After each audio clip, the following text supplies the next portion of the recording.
High and Mighty. Mighty Mac are twins who work on the narrow gauge railway. They're rather an unusual sort of engine, as they have a face on each end. Mighty usually works as the front engine, while Mac is stuck at the back, where all he can see are the coaches and trucks of each train they pull. And being the front engine made Mighty very proud. "I always know what to do," he would say. "I'll lead the way whilst you take care of the truck's behavior. Together we'll be the most useful engine on the railway." Although Mac enjoyed working alongside his twin, being the really useful engine they can, he did wish that he could lead a train, at least for one journey. One evening, Mighty Mac returned back to the sheds after pulling a very heavy goods train. "I saw you two earlier down the line," said Peter Sam, who was in awe. "How did you manage such a big train?" "That's what happens when you have the strength of two engines," said Mighty. "They don't call me Mighty for a reason." Mac tried to interject. "Well, I managed to keep those silly trucks in order," but every time he tried to speak up, Mighty would not stop boasting about his involvement. "It's almost like I have the strength of a mainline engine," he continued. "Then why do you carry Mac everywhere you go?" scoffed Sir Handel. All the other engines laughed. "Well, without Mac's help, we wouldn't have gotten the train to our destination. But of course, it takes a lot of experience to be the front engine." This made Mac very cross. "We're the same engine. You don't need experience to be in front." That night all the engines were fast asleep, all except for Mac, who was muttering to himself about what Mighty had said earlier. Skarloey overheard this. "Is everything okay back there, Mac?" he asked. "Sorry, Skarloey," said Mac, "but what Mighty said earlier just got to my buffers." Then he whispered something that only him and Skarloey could hear. "Between you and me, Mighty doesn't really understand how much trouble the trucks cause. If there's any one of us who has the experience between the two of us, it's me." Skarloey was impressed. "Then why don't you tell him that?" he asked. "Trust me, Skarloey, I've wanted to tell him. I just never know when to." The next day all the engines went off to work, except Rheneas. He needed to go to the works. "Rusty will be along soon," said the thing controller. "Thank you, sir," said Rheneas. "But who will do my job today?" "We can help," chipped in Mighty. "But what about our passenger train?" asked Mac. "It's a good thing you spoke up, Mighty Mac," smiled the thing controller, "'cause you were just the engine I was thinking of.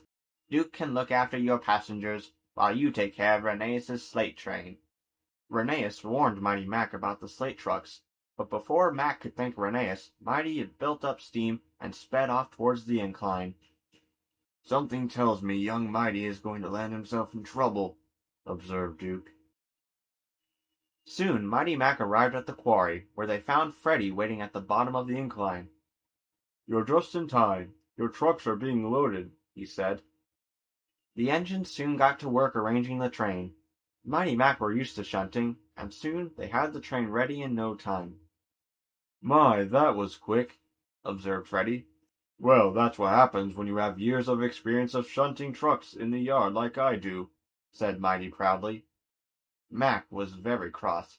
He wanted to snap back at Mighty, but he didn't want to start an argument, so he said nothing. Instead, he thought about the job at hand. "We must get going now," he said. "We have to get to the transfer yards as soon as possible." And with that, Mighty Mac pulled away with the heavy train behind.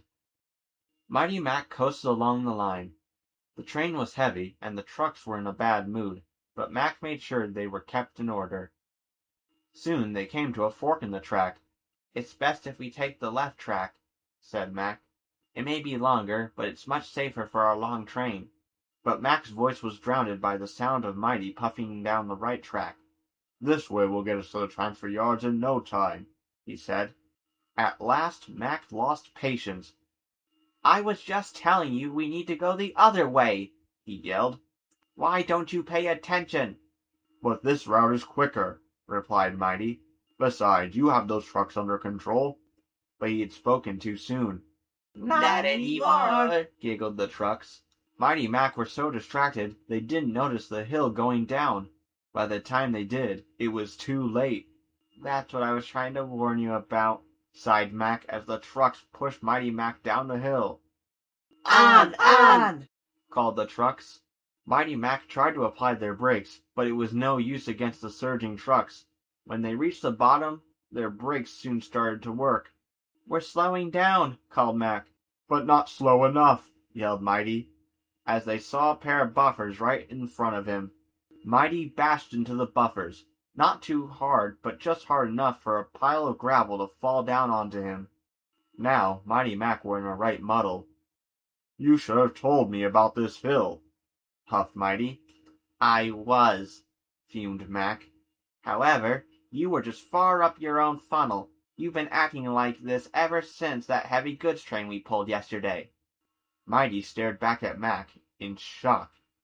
"Was I really being that boastful?" he asked. "Yes," said Mac.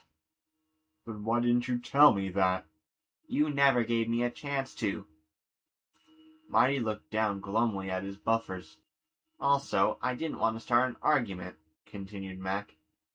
"But you've made me feel rather neglected." Mighty was left stunned.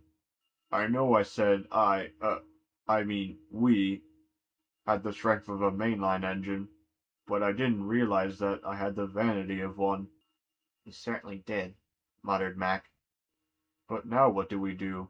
We're pretty much lost, and I have no clue on where to go," groaned Mighty.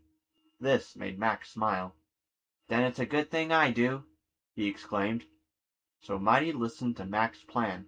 "We may be late, but it's the best way to get to the transfer yard with our heavy train," said Mac. "With everything you know, I think you should lead this train," chuckled Mighty. Mac grinned from buffer to buffer. "Well, I did catch a glimpse of a loop line at the previous junction. We could use that." So Mighty Mac puffed back towards the loop line, and soon they were back on their way again, with Mighty at the back and Mac leading the way. At the transfer yards, the Thing Controller was anxiously waiting for Mighty Mac with Duncan. "I do hope they get here in one shape or form," he said. Suddenly they heard an unmistakable sound of double whistles, as a tired but triumphant Mighty Mac arrived with the slate trucks. "You took your time," grunted Duncan. "Duncan's right. What took you so long?" the Thing Controller added. "We had a little bit of a hold-up," said Mighty. "And you only have yourself to blame," chipped in Mac. Mighty was just about to retort back, until he realized that Mac was right, as he explained everything. The Thing Controller turned to Mighty. "To say I'm disappointed with you, Mighty, would be a bit of an understatement," he frowned. "I'm not impressed with your recent attitude towards Mac, and one should not value themselves more than the other." "Yes, sir. Sorry, sir," wheezed Mighty. He then turned his attention to Mac. "As for you, Mac, I'm proud of you," he announced. "So much so that I've decided that you should lead the rest of your trains for the whole week." Mac was overjoyed by the news. "Hopefully this will teach Mighty a thing or two about being the front engine." And with that the Thing Controller left. Duncan felt bad for grumbling, as he collected the train. "You know something, Mac? I don't really think he is that mighty after all," he teased. And Duncan puffed away. Mac could only laugh. Mighty, however, felt embarrassed.